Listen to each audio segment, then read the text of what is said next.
Hello my beautiful souls, welcome back to my channel.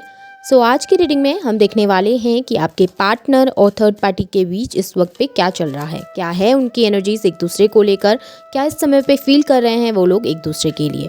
Reading journal है, आपके साथ जितना रेजोनेट करती है आप उतना रखिए, जितना रेजोनेट नहीं करता है उसे जाने दीजिए।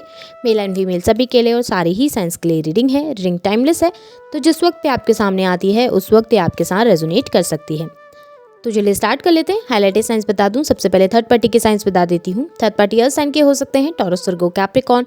फायर साइन के हो सकते हैं, एरीज, लियो, सैजिटेरियस। उनके लिए टॉरस की एनर्जी भी दिखाई दे रही है यहाँ पर। पाइसेस की एनर्जी हाईलाइटेड है यहाँ पर पे वर्गो की एनर्जी हाईलाइटेड दिखाई दे रही है। नंबर 7 इंपॉर्टेंट हो सकता है, जुलाई मंथ इंपॉर्टेंट हो सकता है। नंबर 4 अप्रैल मंथ इंपॉर्टेंट हो सकता है।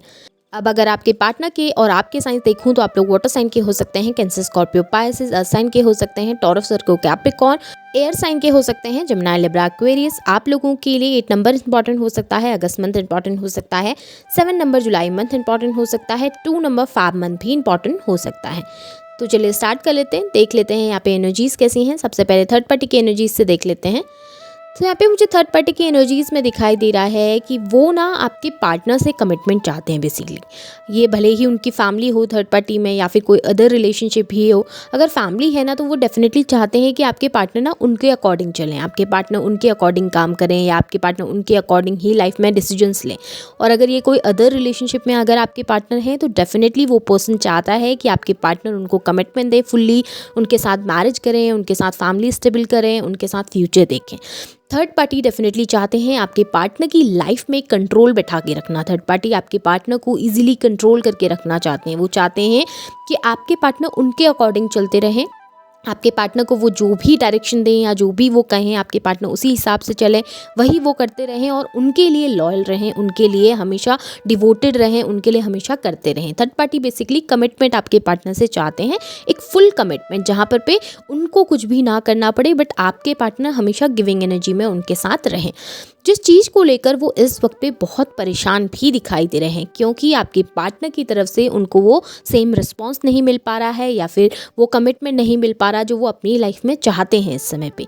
थर्ड पार्टी चाहते हैं कि आपके पार्टनर लॉयल रहें और उनके लिए डिवोटेड रहें, बट आपके पार्टनर यहाँ पे डाइवर्टेड नज़र आ रहे हैं, उनका माइंड थोड़ा सा डाइवर्टेड दिखाई दे रहा है, जिसकी वजह से थर्ड पार्टी परेशान है, कन्फ्यूज्ड है और बहुत ज़्यादा ओवर थिंकिंग करते हुए भी दिखाई दे रहे हैं, जहाँ पर सोच विचार उनकी बहुत ज़्यादा हैं। फ्यूचर को लेकर समझ नहीं पा रहे कि किस तरीके से चीज़ें सही हो पाएंगी, या क्या आपके पार्टनर की तरफ से कोई कमिटमेंट उनको मिल भी पाएगा फ्यूचर में या नहीं मिल पाएगा, क्या उन्होंने करना चाहिए क्या नहीं करना चाहिए। इस तरीके की एक ओवर थिंकिंग दिखाई दे रही है। नाइट टाइम में स्पेशली बहुत ज़्यादा परेशान रहते हैं, बहुत ज़्यादा अनस्टेबल रहते हैं, डिप्रेस्ड रहते हैं, बहुत ज़्यादा ओवर थिंकिंग करते हैं, सोच विचार करते हैं, अच्छे से नींद भी नहीं आ पाती है उनको, जिसको लेकर भी बहुत परेशान है। इस वक्त पे दोनों के बीच में इतना कोई स्ट्रॉन्ग कनेक्शन मुझे दिखाई नहीं दे रहा। हाँ, ऐसा हो सकता है कि दोनों बातें कर रहे हैं आपस में या दोनों कम्युनिकेशन में हैं, दोनों की सब कुछ ठीक चल रहा है दोनों के बीच में, लेकिन प्रॉब्लम ये है कि थर्ड पार्टी ओवर थिंकिंग बहुत ज़्यादा कर रहे हैं और थर्ड पार्टी एक ना डिस्टेंस क्रिएट कर रही हैं बहुत ज़्यादा। हाँ, हो सकता है कि फिजिकली दोनों एक दूसरे के साथ इन्वॉल्व हों या एक दूसरे से बातें होती हैं नॉर्मली, लेकिन इमोशनली दोनों के बीच में एक दूरी बनती हुई ज़्यादा दिखाई दे रही है, जहाँ पर पे अपने इमोशंस दोनों ही एक दूसरे से शेयर नहीं कर पा रहे हैं।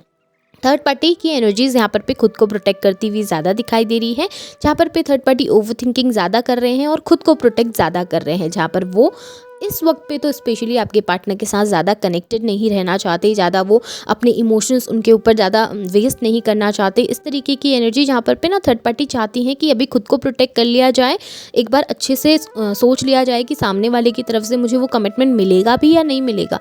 हाँ, अगर कमिटमेंट मिलता है तो ठीक है, इस रिलेशनशिप को कंटिन्यू कर लेंगे, बट अगर कमिटमेंट नहीं मिलता है तो मुझे अपने फ्यूचर पे भी फोकस करना पड़ेगा। यहाँ पर पे थर्ड पार्टी बहुत ज़्यादा मेटेलिस्टिक दिखाई दे रहे हैं, जहाँ पर भी वो अपनी ना उनको ना अपनी मान प्रतिष्ठा, अपना एक इमेज बहुत ज़्यादा प्यारा है, बहुत ज़्यादा थर्ड पार्टी को अपनी इमेज बहुत प्यारी है। वो चाहती हैं कि हर एक चीज़ उनके हिसाब से होती रहे, लोग उनसे गाइडेंस लेते रहें, लोग उनसे पूछ के सब कुछ करते रहें। एक कमांडिंग नेचर होता है ना इंसान के अंदर, वो कमांडिंग नेचर थर्ड पार्टी के अंदर दिखाई दे रहा है मुझे, जहाँ पर पे थर्ड पार्टी कमांड करके रखना चाहते हैं, हर किसी को अपने अंडर रखना चाहते हैं। वो अपना एक अलग ओहदा बना के चलना चाहते हैं। बट ये सब चीज़ें आपके पार्टनर को पसंद नहीं है। यहाँ पे अगर आपके पार्टनर की एनर्जीज में देखूँ तो आपके पार्टनर बहुत ज़्यादा, उनका माइंड ना डाइवर्टेड नज़र आ रहा है। आपके पार्टनर को ऐसा लग रहा है कि वो तो बहुत कुछ कर रहे हैं, वो अपनी तरफ से बहुत गिविंग है थर्ड पार्टी के लिए, अपनी तरफ से वो सब कुछ कर रहे हैं, लेकिन थर्ड पार्टी एक तरीके से ना बहुत ज़्यादा उनके ऊपर कंट्रोलिंग हो गए हैं। थर्ड पार्टी अपनी तरफ से तो कुछ नहीं करती, लेकिन आपके पार्टनर से बहुत ज़्यादा एक्सपेक्टेशन रखते हैं कि आपके पार्टनर उनके लिए सब कुछ करेंगे, उनको हर तरीके से खुश रखने की कोशिश करेंगे। जहाँ पे आपके पार्टनर बहुत कंफ्यूज्ड हैं चीज़ों को लेकर, उनको समझ नहीं आ रहा कि किस तरीके से चीज़ें इतनी कॉम्प्लिकेटेड हो गई हैं, किस तरीके से चीज़ें इतनी ख़राब हो गई हैं और किस तरीके से ना थर्ड पार्टी उनको मैनिपुलेट कर रही है। यहाँ पे थर्ड पार्टी के ना फेस पे एक मास्क दिखाई दे रहा है, जहाँ पर आपके पार्टनर को लगता है कि थर्ड पार्टी बस उनका इस्तेमाल कर रहे हैं, उनको यूज़ कर रहे हैं, उनसे प्रॉफिट लेके वो उनकी लाइफ में ज़्यादा कुछ करना नहीं चाहते, या उनको आपके पार्टनर के लिए थोड़ा गिविंग नहीं होना चाहते। बट आपके पार्टनर से चाहते हैं कि वो उनके सुनते रहें, उनके हिसाब से काम करते रहें। यहाँ पे आपके पार्टनर को ज़रूर पता है कि थर्ड पार्टी कितनी ज़्यादा मैनिपुलेटिव हैं और कितना वो ग्रीडी हैं कि अपने मतलब के लिए वो आपके पार्टनर के साथ जुड़े हुए हैं, जिसको लेकर आपके पार्टनर भी बहुत ज़्यादा परेशान है, जिसको लेकर आपके पार्टनर भी बहुत ज़्यादा डिप्रेस्ड है, क्योंकि उनको ऐसा लग रहा है कि इस रिलेशनशिप में बस वही कर रहे हैं, इस रिलेशनशिप में बस वही दे रहे हैं, उनकी एनर्जीज गिविंग है। बट थर्ड पार्टी उनको वैसा रिस्पॉन्स नहीं देती जैसा वो डिज़र्व करते हैं। जहाँ पर भी थर्ड पार्टी को ज़रूरत होती है पैसों की, जहाँ पे थर्ड पार्टी को ज़रूरत होती है किसी काम को करवाने की, तो वो डेफिनेटली आपके पार्टनर के पास आ जाते हैं। पर जहाँ पे आपके पार्टनर को सपोर्ट की ज़रूरत होती है, वहाँ पे उन्हें थर्ड पार्टी दिखाई नहीं देती। जहाँ पे आपके पार्टनर को ज़रूरत होती है कि कोई पर्सन उनके साथ खड़ा हो, तो उनको वहाँ पर पे वो दिखाई नहीं देते। ऐसा नज़र आ रहा है कि आपके पार्टनर को एहसास हो रहा है कि जो चीज़ें उन्होंने गलत की ना अपने लाइफ में, उस चीज़ का ही कर्मा वो इस वक्त पे फेस कर रहे हैं। जो चीज़ें, जिस तरीके से उन्होंने आपको ट्रीट किया, जिस तरीके से उन्होंने आपको हर्ट किया, आपको तकलीफ़ दी, इस वक्त पे वो सेम तकलीफ़, सेम पेन को वो खुद भी फील कर पा रहे हैं, जिसकी वजह से आपके पार्टनर को कभी कभी एहसास ज़रूर होता है कि ये एक तरीके का जस्टिस है जो वो डिज़र्व कर रहे हैं, एक तरीके का इंसाफ उनकी लाइफ में हो रहा है, जहाँ पर पे वो वही पेन को फील कर रहे हैं जो उन्होंने कभी आपको दिया था। इस बात का एहसास उन्हें ज़रूर है, इस बात का एक पश्चाताप उनको ज़रूर है, जहाँ पर भी वो बहुत पछताते हैं बार बार उन चीज़ों को सोचकर। जहाँ पे आप बहुत गिविंग थे, जहाँ पे आप सब कुछ कर रहे थे, उन्होंने कभी आपकी वैल्यू नहीं करी, उन्होंने किसी तीसरे पर्सन के लिए आपसे मूव ऑन किया, किसी तीसरे पर्सन के लिए आपको छोड़ा। बट अब इस लाइफ में, इस टाइम पे वो तीसरा पर्सन भी इनके साथ वैसा ही बिहेव कर रहा है जैसा कभी उन्होंने आपके साथ किया था। जिस बात का एक एहसास उनको ज़रूर है, जिस बात का एक गिल्ट उनको ज़रूर है, जिसको लेकर बहुत परेशान भी हैं और बहुत ज़्यादा कन्फ्यूज़्ड भी मुझे आपके पार्टनर दिखाई दे रहे हैं, जहाँ पर पे वो समझ ही नहीं पा रहे कि अब क्या करें लाइफ में, अब क्या मूवमेंट करें लाइफ में। क्योंकि ऐसा नज़र आ रहा है ना कि आपके पार्टनर ना अब आपके पास आ सकते हैं ना, वो थर्ड पार्टी के साथ कंटिन्यू कर पा रहे हैं, थर्ड पार्टी के साथ आगे नहीं बढ़ पा रहे, और आपके पास आने के लिए बहुत ज़्यादा डर है उनके अंदर, जहाँ पर उनको लग रहा है कि इतना बुरी तरीके से उन्होंने आपको ट्रीट किया, इतना बुरी तरीके से उन्होंने आपको हर्ट किया, एक तरीके से धोखा आपको दिया, और अब वो कैसे आपके पास आए। आपके पार्टनर ने तो आपको इस तरीके से भी कह दिया कि तुम्हारी ज़रूरत नहीं, या मुझे इस लाइफ में तुम्हारा कोई नीड नहीं है। बट अब इतना सब कुछ कहने के बाद वो आपके पास कैसे आएंगे? इन सब चीज़ों को लेकर, इन सब चीज़ों को सोच कर ना आपके पार्टनर बहुत कंफ्यूज हो रहे हैं और बहुत परेशान हैं। दोनों के बीच में ना चीज़ें बहुत ज़्यादा कॉम्प्लिकेटेड दिखाई दे रही हैं दोनों ही तरफ से। हाँ, बैलेंस दोनों कर रहे हैं इस वक्त पे, लेकिन इमोशनली दोनों एक दूसरे के साथ कनेक्टेड मुझे नहीं दिखाई दे रहे। फिर भी मैं इन लोगों के लिए फ्यूचर के कार्ड ज़रूर देखूंगी। देख लेते हैं कि क्या फ्यूचर में इन लोगों की लाइफ में क्या हो सकता है। क्या फ्यूचर में थर्ड पार्टी और आपके पार्टनर एक दूसरे के साथ रहेंगे, या इन दोनों का रिलेशनशिप ख़त्म हो जाएगा? और अगर ख़त्म हो जाता है तो कब तक ये रिलेशनशिप एंड हो सकता है? ये सभी एनर्जीज़ को हम देख लेंगे।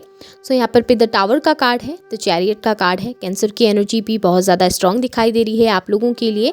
द लवर्स का कार्ड है, जेमिनी की एनर्जी स्ट्रॉन्ग हो सकती है, और एरीज की एनर्जी स्ट्रॉन्ग दिखाई दे रही है। ओके, सो यहाँ पे पहला ही कार्ड द टावर का निकल के आया है, तो डेफिनेटली दोनों के रिलेशनशिप में कॉम्प्लिकेशंस तो ज़रूर होने वाले हैं, जहाँ पर पे दोनों के बीच में कंपैटिबिलिटी का एक इशू ज़रूर रहेगा। हाँ, मैं ये नहीं कहती कि पूरी तरीके से दोनों का रिलेशनशिप ब्रेक हो जाएगा, लेकिन हाँ, कॉम्प्लिकेशन ज़रूर हैं, डिफ़िकल्टीज़ ज़रूर हैं, जहाँ पर पे दोनों एडजस्ट करने की बहुत ज़्यादा कोशिश कर रहे हैं, लेकिन एडजस्ट हो नहीं पा रही हैं। यहाँ पर ऐसा है ना कि अगर ये फैमिली मेम्बर्स है तो डेफिनेटली अपनी फैमिली मेम्बर्स को छोड़ तो नहीं सकते आपके पार्टनर, उनको छोड़कर वो एकदम से आपके पास आ तो तो नहीं सकते, लेकिन हाँ एक प्रॉब्लम ज़रूर दिखाई दे रही है जहाँ पर दोनों के बीच में मिसअंडरस्टैंडिंग्स बहुत ज़्यादा बढ़ेंगी, कॉम्प्लिकेशंस बहुत ज़्यादा बढ़ेंगे और दोनों ही अपनी अपनी लाइफ में फोकस करने की कोशिश करते हुए दिखाई दे रहे हैं। अगर ये कोई अदर रिलेशनशिप भी है ना, तो मैं वहाँ पर भी बता दूँ कि रिलेशनशिप एंड तो रहेगा, लेकिन हाँ एज अ फ्रेंड दोनों एक दूसरे के साथ कम्युनिकेट कर सकते हैं, दोनों एक दूसरे के साथ बैलेंस बनाने की कोशिश कर सकते हैं, अच्छे से दोनों एक दूसरे के साथ बात करने की या कम्युनिकेशन करने की कोशिश करेंगे, लेकिन दोनों ही अपनी अपनी लाइफ में फोकस करते हुए ज़्यादा दिखाई दे रहे हैं, जहाँ पर दोनों ही अलग अलग डायरेक्शन को चूज़ करते हुए अलग अलग डायरेक्शन में जाते हुए मुझे ज़्यादा दिखाई दे रहे हैं। एक ब्रेक थ्रू दोनों के बीच में आएगा, जहाँ पर भी ना डिवाइन एनर्जीज ऐसा नज़र आ रहा है दोनों को नहीं चाहती कि दोनों साथ में रहें, जितना भी वो वर्क करने की कोशिश करें डिवाइन एनर्जीज उन्हें अलग करती हुई ज़्यादा दिखाई दे रही हैं। यहाँ पर पे ईगो क्लैशेस भी दोनों के बीच में बहुत ज़्यादा दिखाई दे रहे हैं, जहाँ पर पे दोनों ही एक दूसरे के बीच में ऊपर प्रभुत्व जमाने की कोशिश करेंगे, लेकिन दोनों को ही ये चीज़ें पसंद नहीं आएंगी, जिसकी वजह से दोनों ही अपने रास्ते अलग करना चाहेंगे, दोनों ही अपनी अलग अलग डायरेक्शन को पाना चाहेंगे और दोनों ही अलग अलग डायरेक्शन में जाते हुए मुझे यहाँ पर ज़्यादा दिखाई दे रहे हैं। ऐसा ज़रूर दिखाई दे रहा है कि दोनों एडजस्ट करने की कोशिश ज़रूर करेंगे फ्यूचर पे, लेकिन वो एडजस्टमेंट इतना ज़्यादा काम नहीं आएगा, लेकिन वो एडजस्टमेंट इतना ज़्यादा वर्क नहीं करता हुआ मुझे दोनों के बीच में नहीं दिखाई दे रहा। स्ट्रॉन्ग डिसीजंस बहुत सारे दिखाई दे रहे हैं और टावर मूवमेंट भी दोनों के बीच में दिखाई दे रहा है, जहाँ पर दोनों ही इस रिलेशनशिप से बाहर निकल के अपनी अपनी लाइफ में जाते हुए अपनी अपनी लाइफ में फोकस करते हुए दिखाई दे रहे हैं। सो ये आपके पार्टनर की और थर्ड पार्टी की एनर्जीज है एक दूसरे के लिए। होप आपके साथ रेजोनेट हुई होंगी, रेजोनेट होती हैं तो इन्हें क्लेम कीजिए, लाइक कीजिए, शेयर कीजिए, चैनल को सब्सक्राइब भी ज़रूर कीजिएगा। Thank you.